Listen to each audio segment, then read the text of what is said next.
할렐루야. 오늘 본문을 보시고 본문을 뭐 저 따위로 정했나 이렇게 생각하는 사람은 회개하시기 바랍니다.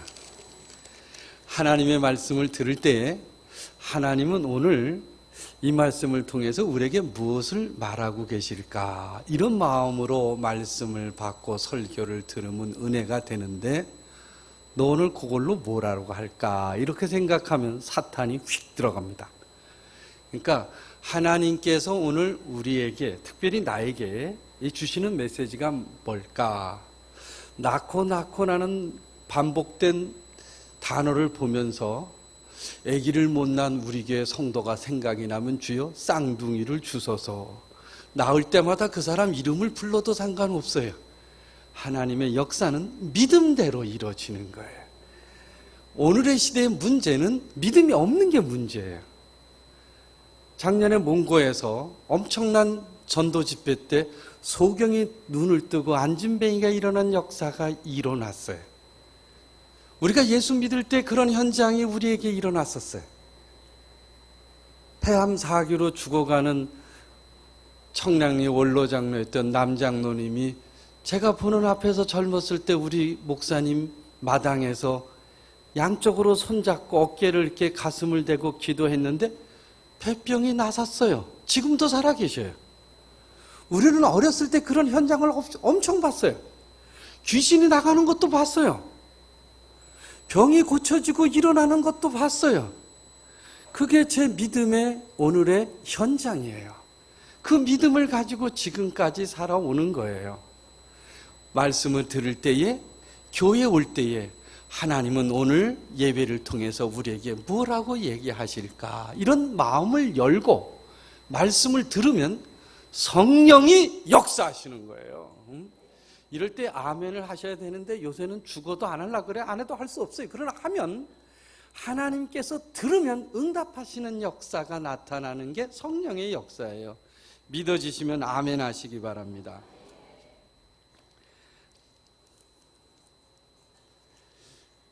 가정이라고 하는 것은 하나님께서 이 땅의 세상을 창조하실 때 하나님이 만드신 최초의 기관이 가정이에요. 가정.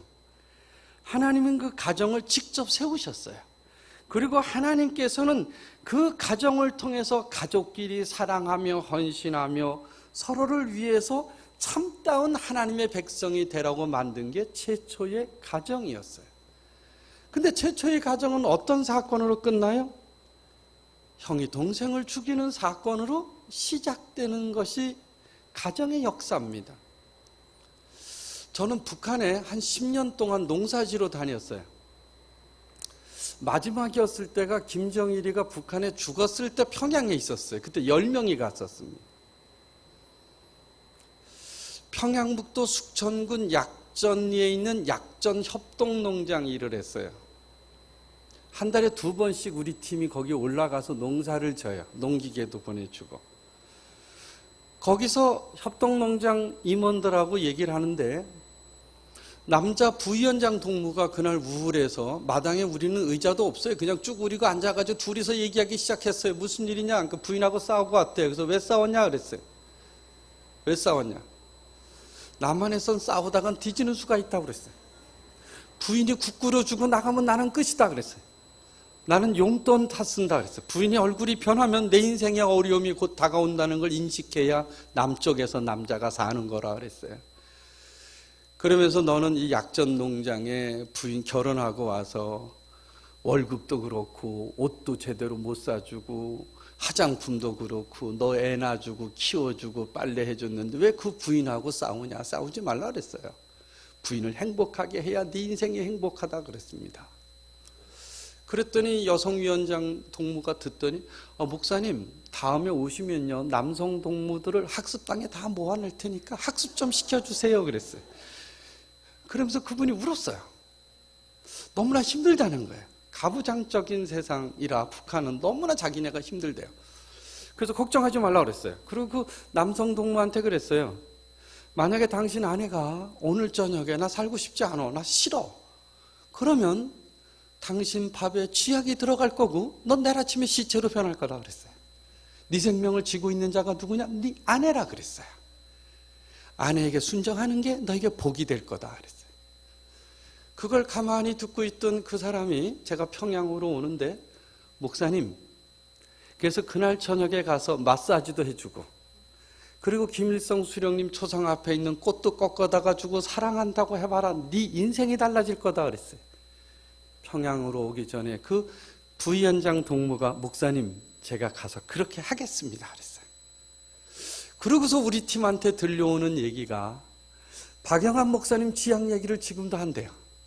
그리고 아내에게 잘해라 이런 얘기를 한다는 얘기를 듣고서, 아 참, 남북 통일의 복음은 가정이 통일되고 가정이 복음이 되면 통일이 되겠구나, 이런 생각을 하게 됐어요. 사랑하는 성도 여러분, 여러분의 가정은 복음으로 통일되어 있고 여러분의 가정은 행복하십니까? 여러분의 가정에는 문제가 없습니까? 여전도회가 헌신 예배를 드리려면 가정이 행복하고 사랑하고 평안해야 교회 부흥의 지름길이 이루어지기 때문에, 저는 가정을 어떻게 복음화할 것인가, 우리의 가정을 어떻게 예수 믿는 가정으로 만들 것인가. 가정에서 예수를 믿으면 3대가 복을 받아요. 자식이 예수 믿고 손자가 예수 믿으면 100년이에요, 100년. 이 복을 가정의 복음을 통해서 만들어 가야 되지 않는가, 이런 생각을 해보게 돼요. 저는 22에 장가를 갔어요. 제 아내가 8살이 많아요. 고향이 평양이에요. 근데 7살이 많은 줄 알았더니 계산해 보니까 요즘 8살이더라고요. 2월달 생일이고, 저는 55년 9월생이에요. 거기는 48년 2월생이고. 저는 한양공대 전기과 있다가 신학을 했어요. 목사가 되려고. 이게 생명을 구하는 일이다. 근데 내가 목사가 되려니까 우리 집은 다 예수 안 믿어요. 제 고향이 신천동에 대구. 우리 누님이 신천초등학교 나왔어요. 그리고 여기 와서 설교하긴 처음이에요. 대구 와서요. 제가 한 40년, 30년 넘었을 것 같아요. 처음 설교라는 거예요. 대구에 와서. 아버지는 고향이 구주고 어머님은 헌풍이에요. 경상도 아버지들 진짜 험악해요. 정말 힘들어요. 우리 아버지 돌아가셨는데 지금도 이렇게 꿈에 볼까 봐 조금 무서워요. 아버지 소리가 환청으로 들릴 때가 많았어요. 지금도 들려요. 내가 조금 나쁜 짓을 하고 좀 나쁘게 하려면 아버지가 뒤에서 불러요. 그래서 그 얘기를 아버지한테 했어요. 아버지, 내가 너무 힘들어요. 그런 얘기를 아버지한테 한 적도 있어요. 얘기가 조금 딴 데로 셌어요. 저는 애가 셋인데 독일에서 연구소에 다니고 논문도 쓰고 목회도 했어요. 근데 목회하다 보면 성도들이 참 힘들어요. 성도들이. 그래서 독일에서 올 때는 목회 안 한다고 결심하고 왔어요. 난 목회는 싫어요, 이런 얘기를 했어요. 하나님께서 하라 그러면 못한다고 그랬어요. 목회라는 게 얼마나 어렵고 힘든가 하는 것을 독일에서 제가 10년 동안 목회를 했습니다. 성도들 한 50명 데리고. 토요일날, 주일날 되면은 신방하고 월요일날 새벽에 집에 와요. 근데 어느 날 집에 왔는데 새벽 3시에 왔어요, 신방하고요. 근데 문이 안 열려요.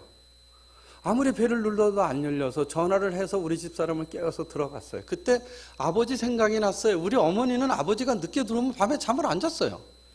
벽에 기대고 졸으셨어요. 근데 우리 집사람은 자요? 그리고 배를 눌러도 안 일어나. 이건 문제가 있는 거예요. 아버지에 대한 생각이 이건 문제가 있다고 다 깨웠어요. 다 일어나라고. 아버지를 어떻게 생각하느냐 너희들은. 아버지가 새벽 3시까지 안 들어오면 기다려야 될 거 아니냐. 그리고 제 아내 보러 공개사가 하라고 그랬어요. 그랬더니 큰딸이 어느 날 저를 불러놓고 이렇게 얘기를 했어요. 아버지가 사과하셔야 돼요. 그래서 왜 그러냐 그랬더니 집 열쇠를 왜 잊어버리고 안 가져갔냐. 그리고 아버지는 오전에 잘 수 있지만 우리는 학교를 가는데 왜 새벽에 깨웠냐는 거예요. 그리고 식구들이 그때 다 일어나서 무슨 덕이 있었냐는 거예요. 그리고 앞으로는 집에 들어오면 조용히 자라는 거예요. 깨우지 말고. 그래서 죄송하다고 그랬어요. 앞으로 열쇠를 내가 꼭 잊어버리지 않고 가지고 간다 그랬어요. 아버지의 권위. 아버지의 권위가 이렇게 추락한 시대에 살고 있는 거예요. 아버지들은 가족과 동화되지 않으면 도태되어지는 세상에 살고 있어요. 오늘날 가정의 문제는 아버지가 없는 게 문제가 아니라 아버지의 부재에 대한 문제가 가정 문제로 심각하게 등장하고 있는 거예요. 여성들이 직장을 구해서 밖으로 나가서 돈을 벌고 사는 거예요? 미국이 그 지랄 하다가 망한 게 미국이에요. 1930년, 40년대 여자들이 청바지 입고 어떻게 했어요? 직장 나갔어요. 가정은 팽개쳤어요. 그 결과가 어떻게 됐어요? 1970, 80년대 아이들의 타락에 대한 가정의 문제가 사회 문제로 엄청나게 일어났어요. 그래서 미국의 여성들은 어떻게 해요? 나는 장가를 시켜줘도 내 가정을 지키기 위해서 돌아가는 문화가 일어나고 있는 거예요. 역사는 되풀이돼요. 오늘날 시대의 어머니는 가정을 지켜야 되는 거예요. 근데 직장에 나가서 뭘 좀 더 벌기 위해서 노력하고 애쓰는 모습이 그 가정의 타락을 1940년대 미국 사회의 타락을 이제 지켜보는 3, 40년 뒤에 여러분의 가정을 바라보시면 지금 미국의 역사를 보면 알아요. 그런 식으로 타락돼 있어요. 저는 아이들 셋인데 하도 얘네들이 싸워서 제가 공부를 제대로 좀 연구를 할 수 없어서 셋을 데려다가 거실에 세워놓고 부엌에 가서 음식을 만드는 칼을 들고 와서 그랬어요. 한 번만 더 싸우면 다 없애버리겠다 그랬어요. 그럼 큰아이는 울면서 자기는 살고 싶으니까 빼달라 그래요. 그래서 다시는 안 싸운다 그러고 애들을 돌려보냈어요. 근데 며칠 뒤 큰딸이 어머니하고 내 아내하고 의논하기 시작했어요. 아버지가 정신병원에 가야 된다. 왜 이런 일이 생겼어요? 나는 아버지 교육을 못 배웠어요. 우리 아버지가 나를 가르친 대로 해봤어요. 아이들에게 무섭게 하면 말을 잘 들을 줄 알았어요. 그리고 나에게는 시간이 급했어요. 그래서 빨리, 많이, 그리고 무섭게 해야 아이들이 빨리 말을 잘 듣는다고 생각했어요. 아이들은 그 충격에 지금도 있을 것 같아요. 2년 전에 큰딸한테 사과했어요. 그때 내가 그랬다. 얼마나 두려웠느냐, 얼마나 무서운데 미안하다 그랬어요. 아빠가 너무 몰랐다. 너에게 두려움이 오면 절대 두려움을 갖지 말라 그랬어요.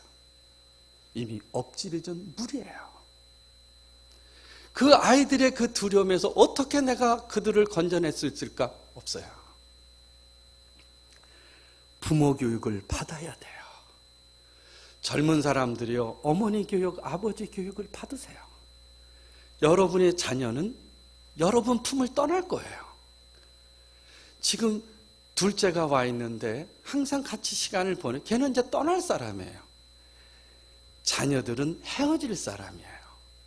걔네들을 어떻게 내가 잘 교육시킬 수 있을까? 젊은 사람들은 결혼하기 전에 아버지 교육, 어머니 교육을 받으세요. 그래야 그 가정이 믿음의 가정의 기초를 만들어낼 수가 있습니다. 나는 아버지가 나한테 배운 대로 자식을 했어요. 실패했습니다. 실패했어요. 어머니가 나를 한 것처럼 나도 아이들한테 했어요. 실패했어요. 아버지 교육, 어머니 교육이 절대적으로 필요하다는 걸 깨닫게 됐어요. 우리 집에는 우리 아내의 문제가 없을까요? 막내가 학교 갈 때 깨우면 안 일어나요. 그러나 엄마가 일어나라 그런다 그러면 벌떡 일어나요. 그리고 저한테 막내가 부탁했어요. 아빠 나 이거 좀 샀으면 좋겠는데 그래서 사라 그랬더니 엄마한테 물어봐 달래요. 야 그럼 네가 물어보지 왜 나한테 얘기를 하냐 그랬어요.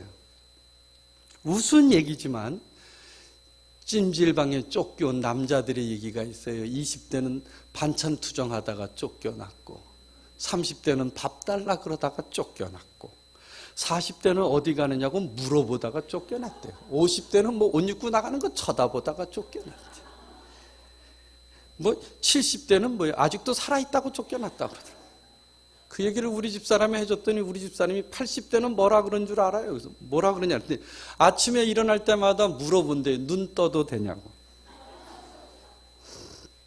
사실이 아니기를 바라지만 가정에서의 아버지의 위기가 교회에서의 위기로 직결되는 것을 볼 수가 있습니다.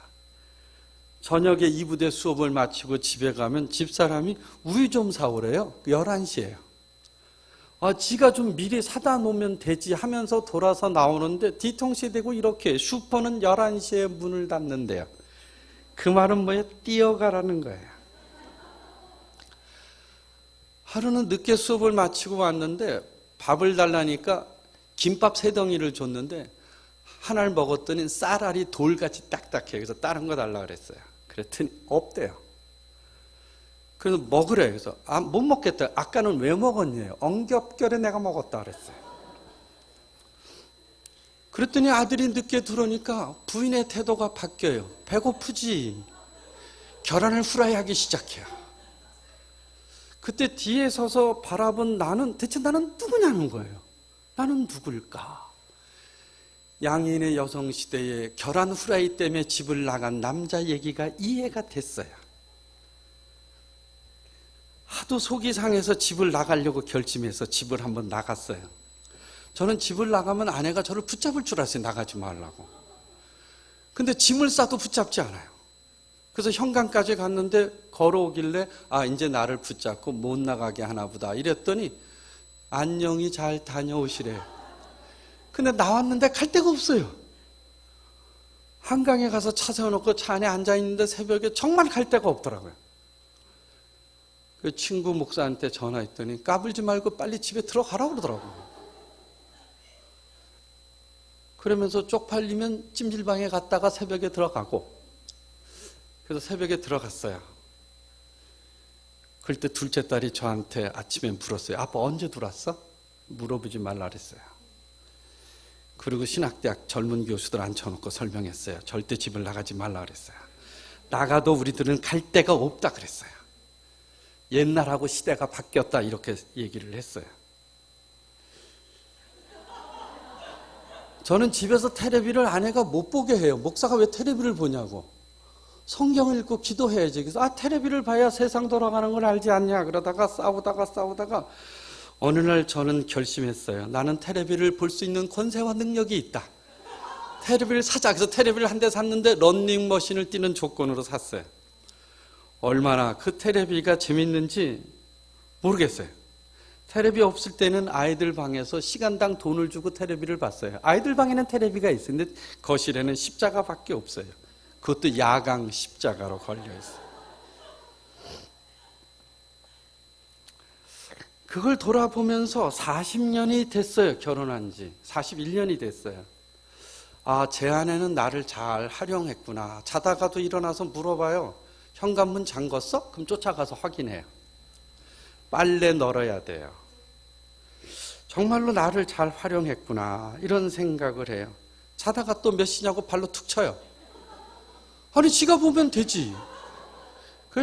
그래서 천장에다 불 켜는 시계를 설치를 했어요. 자기 눈 위에 바로 설치했어요. 여전히 깨워요. 나보러 보라고. 그래서 그때 깨달은 게 뭐예요? 아내하고 절대 토론하지 않는다. 아내가 시키는 대로 한다. 텔레비 볼 때 아내가 여보 배추를 머무르다가 갑자기 고춧가루를 갖고 고춧가루를 갖다 놓고 김장을 해야지 사람이 그냥 소금도 그렇고 그 얘기하면 더 인생이 고달파져요. 그러니까 빨리 시키는 대로 갖다 주고 텔레비 보는 게 빨라요. 그걸 깨닫는 데는 40년의 역사가 걸렸습니다. 사랑하는 성도 여러분, 아내가 행복해야 남편이 행복한 겁니다. 성경은 뭐라 그래요? 뼈 중에 뼈요, 살 중에 살이 아내라고 했습니다. 아내가 병들면 남편은 병들어 죽는 겁니다. 이게 성경의 원리예요. 그래서 남편 되시는 분들은 내 몸처럼 아내 사랑하기를 주의 이름으로 축원합니다. 남자분들은 좀 늦으신 것 같은데. 근데 아내들은 뭐예요? 남편에게 복종해야 됩니다. 이것이 성경의 원리예요. 제가 주례할 때마다 얘기를 해요. 남편에게 절대 복종하라. 절대. 이게 성경이 가르치는 원리다. 그랬더니 결혼식에 온 남자들이 주례사 진짜 잘한다. 진짜 잘한다. 사랑의 교회에서 가정 세미나를 했더니 어느 자매님이 술 처먹고 들어와서 엄마 때리고 우리 때리는 아빠에게 복종해야 돼. 울면서 저한테 따지더라고요.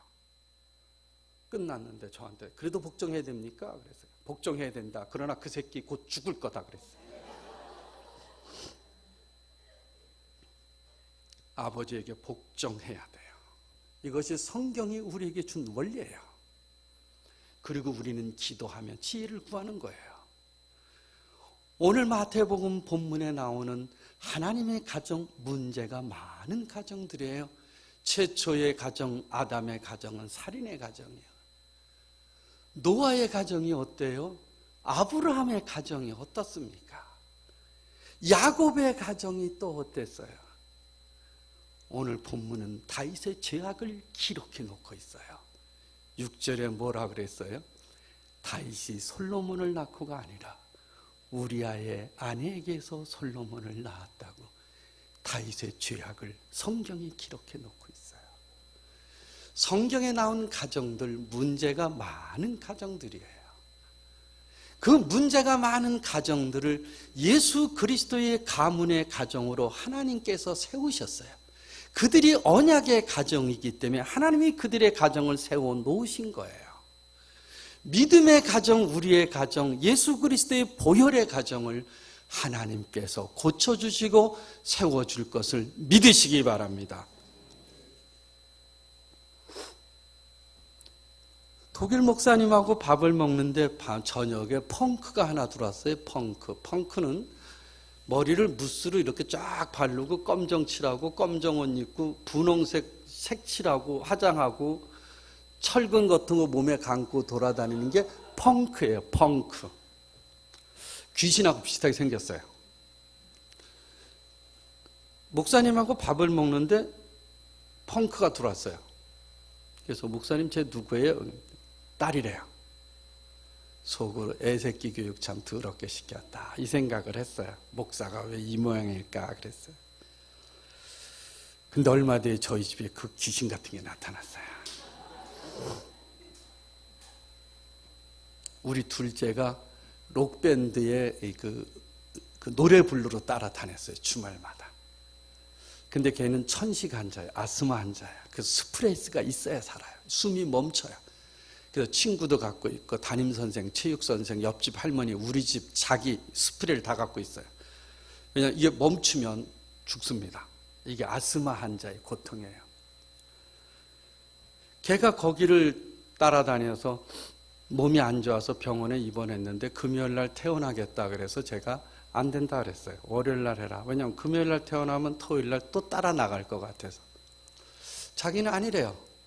자기는 금요일날 퇴원한대요. 그래서 병원에서 퇴원 수속을 하다가 말다툼하다가 한 대 줘 박았어요. 이놈의 기집애가 말을 안 듣는다고.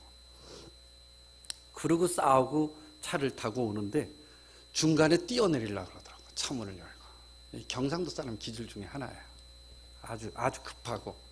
우리 아버지도 그랬고 나도 그래요. 지금은 많이 고쳤어요. 힘이 빠져가지고. 그 집에 데리고 와가지고 때리려고 그러는데 도망갔어요. 그래서 독일 유겐트함트에다 고발했어요. 청소년 센터에다가 고발했어요. 독일에는 독일법에는 아이들을 못 때리게 돼 있어요. 때리면 고발하게 돼 있습니다. 그래서 제가 한 달 동안 불려갔어요. 아이들을 때리면 안 된다고. 독일법에 걸린다고.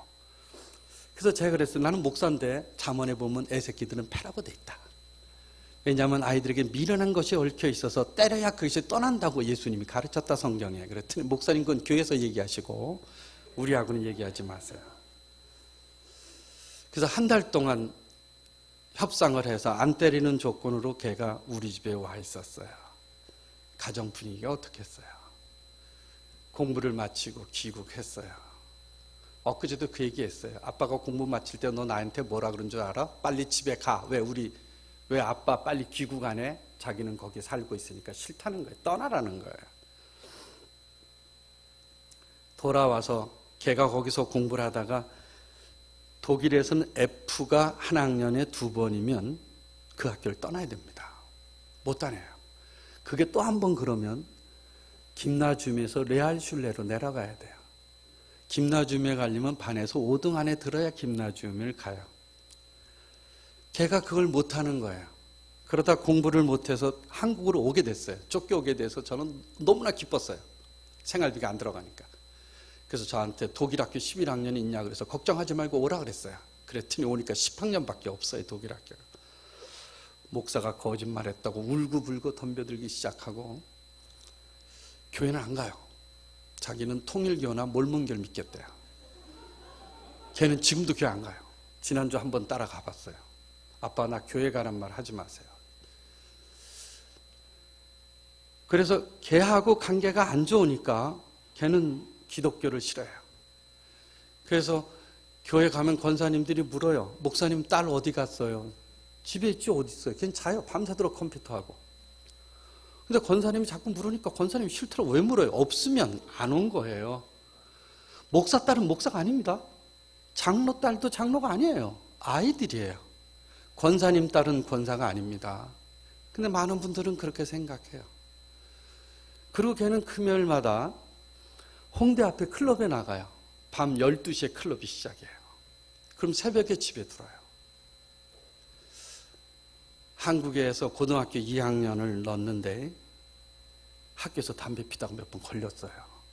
그래서 저보러 오라 그러더라고요. 학부형이 화장실 청소 3일 해야 된대요. 근데 목사님이라고 봐주더라고. 그래서 떡을 많이 해다 줬어요. 아침에 얘를 데리고 학교에 데려다 주면 제 차에 타기 전에 옥상에 가서 담배를 한 대 피우고 타요. 생각해 보세요. 그게 목사로서 받아들일 수 있는가? 이대 부속고등학교를 다녔는데 연세대학 후문에 가면 슈퍼마켓이 있는데 거기다 차를 세우래요. 담배 한 갑을 사가지고 제 차에 타요. 학교에 데려다 줘요. 참 미칠 것 같더라고요. 걔가 클럽에 갈 때에는 걔 방에 가서 기도하고 침대에 가서 기도하고 신발을 들고 기도하고 왜 그런 줄 알아요? 간절히 기도하고 싶어서. 그냥 기도하는 것보다 물건을 들으면요 간절해져요. 간절해져. 걔 옷을 붙잡고 기도하고. 나중에 너무 힘드니까요. 너무 힘드니까 죽었으면 좋겠다 이런 마음이 내 속에 들었어요. 너무 힘드니까 애가. 그리고 그 싫은 것이 지속되다 보니까 나가서 죽어서 연락이 안 오면 좋겠다 하는 마음까지 제 속에 들었어요. 근데 오늘 새벽 기도하는데 우리 이병돈 목사님이 그러시더라고요. 자식은 손가락과 같아서 어떤 자식은 많이 기도해주고 어떤 자식은 조금만 기도해도 된대요. 그날 새벽에 대성통곡하고 울었어요. 왜 울었냐 하면 내 딸이 외로울 때 아무도 내 딸 옆에 없었다는 사실이 힘들었어요. 내 딸이 얼마나 힘들었을까? 얼마나 한국 생활에 힘들었을까? 한국말도 못하면서. 새벽에 한참 울었어요. 그러면서 하나님께서 저에게 물었어요. 네 딸을 사랑하느냐고. 사랑하지 않았어요. 저는 제 길이 바빴어요. 자식들은 낳으면 자연스럽게 커나갈 줄 알았어요. 나는 내 길 가기 바빴어요. 그날 새벽 기도 때 하나님 내 딸을 사랑하겠다고 회개하고 마음에 결심을 했어요. 그래서 한 일이 성도들한테는 미안해요. 라이터를 하나 샀어요. 내 딸이 담배를 피우면 불을 붙여주고 싶었어요. 내 딸이 좋아하는 걸 해주고 싶었어요. 사랑하고 싶은 마음이 생기는 거예요. 스위스 그랜드 힐튼 호텔에 가서 담배 피우라 그랬어요. 편안하게. 제가 학회 출장을 갔다 올 때, 외국으로 갔다 올 때 담배를 사다 주고 싶은 마음이 있었어요. 내 딸이 얼마나 좋아할까. 밤늦게 라면을 끓여주면 배가 불러도 맛있게 먹었어요. 그리고 너 라면 잘 끓인다 그랬어요. 넌 참 대단한 사람이야. 너는 위대한 존재라 그랬어요. 위대한 존재라. 이 말은요, 제 아들이 삼성물산 들어갔다가 한 달 만에 사표 내고 나올 때 열받았어요. 어떻게 들어간 직장인데 사표내? 근데 걔가 두려움에 떨고 있을 때 그랬어요. 넌 남이 하지 못한 일을 큰 일을 했다. 너는 위대한 사람이다. 큰 일을 할 수 있다. 할렐루야 내 아들 만세. 이런 편지를 문 앞에다 붙여놨어요. 속에서는 불이 났지만. 애가 살아야 될 거 아니에요. 살아야 될 거 아니에요. 우리 둘째가 그러던 어느 날 흑인 찬양단의 찬양을 학교에서 듣고서 뒤집어졌어요. 애가 뒤집어졌어요. 제가 그 전에 그랬어요. 너 서울신학대학에 좀 가면 어떠냐 그랬더니 아빠 저는 통일교나 몰명교로 갈 거니까 걱정하지 마세요. 그랬어요. 애가 뒤집어져서 흑인 찬양을 통해서 애가 변화되면서 어느 날 저에게 서울신학대학 가겠다 그러더라고요. 독일 할머니가 오병이의 기적이 너희 집에 일어났다 그러더라고요. 저는 그날 이후로 교회 찬양단이 됐어요. 지금도 아침 일부 예배 찬양하고 왔어요. 6시 15분 시작이에요. 은평교에 있을 때는 수요 예배 찬양하고 주일 저녁 예배 찬양. 찬양이 사람을 바꾸는 걸 봤어요. 내 딸이 바꿔줬어요. 찬양을 통해서 영혼이 살아나는 걸 봤어요. 그런 역사가 찬양 속에 숨어 있는 것을 발견하고 지금도 저는 찬양단원으로 사역하고 있어요. 그래서 걔가 서울신학대학 간다는 걸 독일 할머니에게 얘기했더니 할머니가 오병이어의 기적이 일어났다 그러더라고요. 오병이어의 기적이 일어났다. 그러더니 그 아이가 서울신대 들어와서 다닐 때 어느 날 저에게 아빠 나 채플 도망가려고 그러는데 대리 출석 좀 해달라 그래서 걱정하지 말라 그랬어요. 얼마든지 해줄 수 있다 그랬어요. 그리고 또 도망가라 그랬어요. 도망 보내놓고 이제 채플을 실에 가서 출석 그 학생한테 출석표 하나 달라 그랬더니 교수님 이거는 학생에게 주는 거지 교수한테 주는 건 아닙니다. 그래. 하나만 줘. 안 된대요. 하나만 달라니까 안 된대요. 야 임마 하나 줘 임마. 그래. 안 된대요. 그래? 그럼 너 채플 끝나고 내 방에 주마. 이 자식 봐라 하나 달라 그러면 줘야지. 그리고 이제 학교 식당 쪽으로 걸어오는데 뒤에서 하나님께서 이렇게 물으셨어요. 네가 목사냐? 네가 목사냐? 그래서 그 학생이 제 방에 왔을 때 제가 잘못했다 그랬어요. 한국 기독교는 너 같은 사람이 필요하다. 너 같은 사람. 그래서 제 딸은 채플이 F가 돼가지고 방학 때 끌려가서 수련회 참석하고 왔는데 왜 그런지를 걔는 아직도 모를 거예요. 그가 켈른 대학에 가서 심리학을 공부했어요. 그래서 지금은 켈른시에서 비행 청소년 상담사로 일해요. 그래서 내가 정말 너 직업 잘 구했다 그랬어요. 너 같은 거 골랐다. 너 같은 거. 정말 잘 구했다. 할렐루야. 너 경험도 아주 대단하게 하다 내가 그랬어요.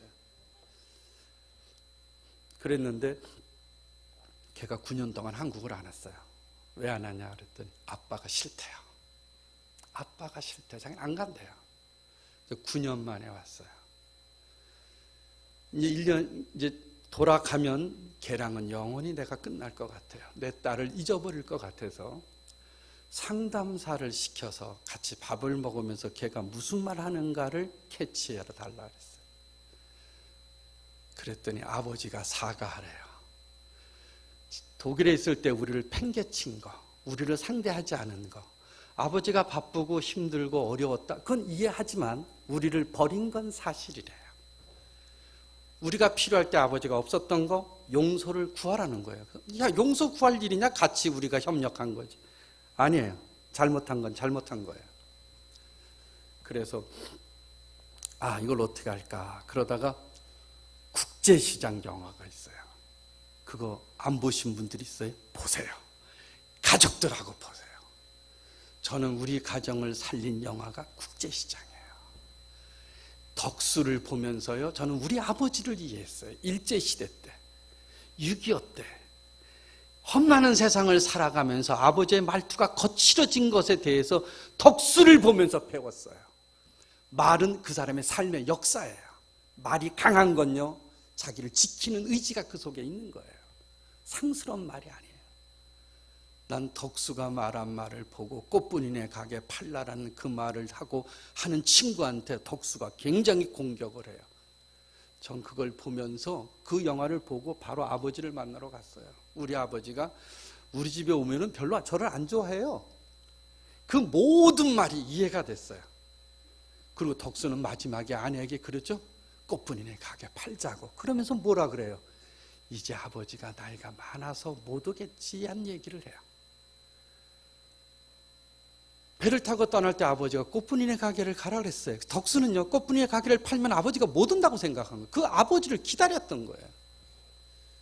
그 역사를 거기서 봤어요. 그때 덕수가 마지막에 뭐예요? 아버지 초상화를 놓고 대판 웁니다. 마지막 장면에 아버지 너무 힘들었어요. 아버지 너무 내가 어려웠어요. 덕수가 아버지 초상화를 놓고 울 때 저는 둘째 딸을 붙잡고 울었어요. 내가 독일에선 정말 힘들었다. 정말 힘들고 어려웠다. 1시간을 울었어요. 그랬더니 딸이 하는 말이, 아빠 이제 그만 울래요. 용서가 된대요. 용서가 된대요. 걔 안에 있는 마음의 상처가 10년 만에 씻혀진 거예요. 10년 만에 씻혔어요. 내 딸이 살아 돌아오는 데에는 20년의 역사가 필요했던 거예요. 20년의 역사가. 홍정길 목사님은 그 얘기를 했어요. 한국교회의 문제는 자식들에게 예수를 전하지 않는 죄악을 범했다 그랬어요. 조용기 목사님은 그래요. 내가 자식 생각만 하면 활복 자살하고 싶다 그래.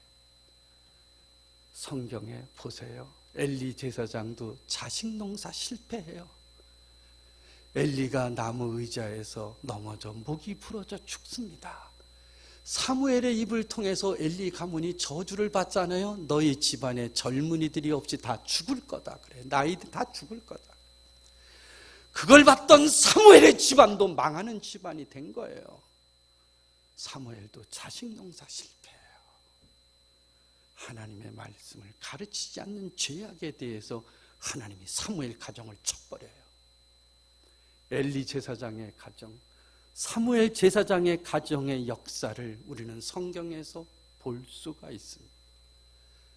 사랑하는 성도 여러분, 여러분의 자녀들, 제 딸이 변화돼 돌아온 건 사랑하니까 변화되는 거예요. 내 딸이 죽는 것보다 담배 피우고 살아있는 게 낫습니다. 그래야 복음을 들을 기회가 있는 겁니다. 그래야 예수를 믿는 기회가 있는 거예요. 여러분의 자녀를 권면하고 가르친다고 변하지 않습니다. 사랑해야 변하는 거예요. 믿음, 소망, 사랑, 그 중에 제일이 사랑이라고 성경은 얘기해 주고 있습니다. 사랑하는 성도 여러분, 여러분의 가정에 믿음의 가정, 남편을 사랑하시고 아내를 사랑하시고 여러분의 자녀들을 사랑하는 여러분 되시길 주의 이름으로 축원합니다. 제가 독일에서 공부할 때 우리 교수님이 그랬어요. 너는 학위는 딸 수 있을지 모르지언정 가정은 자녀들을 잃어버릴 거라 그랬어요. 저는 주일날도 일 마치며 옛날에는 목회 안 하고 있을 때는 예배 보고 바로 연구소에 가서 공부했어요. 우리 교수님이 연구소에 잠깐 들릴 때 가방 싸라 그랬어요. 가방 싸라 너 지금. 학위는 할 수 있지만 너는 자녀들을 잃어버릴 거라 그러고 우리 교수님이 저를 쫓아냈어요. 결과적으로 저는 자녀들을 다 잊어버렸어요. 그들을 돌이켜 세우는데 20년의 역사가 걸린 거예요. 20년의 역사가. 아들도요, 신혼여행 갔다 오면서 방배성결교에 등록을 시키고 주일날 한 번도 안 빠지면 부부 동반 하와이 구경 시켜준다 그랬어요. 내 남은 인생 해야 될 게 뭐냐? 예수 믿고 가게 하는 게 중요한 역사예요. 그래서 줬어요. 몇 번 빠진 거 알지만 수고했다고 줬어요. 성가대 들어갔대요. 축하한다 그랬어요. 특세하면 따라가서 그 교회에서 특세를 같이 했어요. 남겨진 우리의 삶의 여정에 중요한 건 우리의 가정에 예수 그리스도를 심는 역사가 중요한 거예요. 앞으로는 영적인 위기 시대가 다가와요. 교회 많은 사람들이, 여성도들이 우울증에 걸려 자살하는 걸 수없이 봤어요. 부흥회 끝나는 날 죽는 성도들도 봤어요. 교회는 영적으로 취약해져 가고 있는 거예요. 교회는 예의와 문화를 따지면서 하나님의 거룩한 영적인 능력에 대해서 선포하지 않는 죄악을 범하고 있어요. 마귀는 때려잡는 거예요. 마귀를 때려잡고 영적인 능력으로 살아나는 게 교회의 사명이며 역사예요. 영성이 회복돼야 돼요. 영적인 능력을 가져야 돼요. 배가 아프면 배에다 손을 들고 안고 기도할 수 있는 영성이 일어나야 돼요. 병원에 갈 생각이 아니라 머리가 아프면 머리에 손을 얹고 기도하는 단순한 믿음의 역사가 한국교회에 일어나야 되는 거예요. 똑똑해진 한국교회, 위대한 한국교회, 잘 사는 한국교회, 지식이 높은 한국교회는 될지언정 위대한 하나님의 영성은 따라서 사라져버리는 것이 오늘의 현실인 걸 우리는 직시할 수 있어야 돼요. 새벽기도가 왜 죽어요? 새벽기도할 기도 제목이 없어요? 아닙니다. 우리는 수많은 기도 제목이 있지만 우리는 허탈에 빠져 있어요. 우리는 포기하고 있고 절망하고 있고 기도하지 않아요. 기도에 문제가 있어도 기도하지 않습니다. 기도 문제라고 생각하지 않는 거예요. 여러분의 자녀의 일을 위해서 새벽에 기도해야 되는 거예요. 자녀가 없으면 손자 손녀를 두고 기도해야 되는 거예요. 미래에 어떤 역사가 우리 앞에 나타날 건가, 이들이 싸워야 될 영적 세계가 어떻게 존재하는가를 직시할 수 있어야 되는 거예요. 청년들은 세상 사는 걸 두려워하지 않습니다. 세상 사는 걸 어려워하지 않습니다. 청년들이 두려워하는 건 포기하는 겁니다. 포기하고 절망하고 아무것도 하지 않는 허무주의에 빠져있는 청년들을 일으켜 세우는 건 영성이 일어서야 되는 겁니다.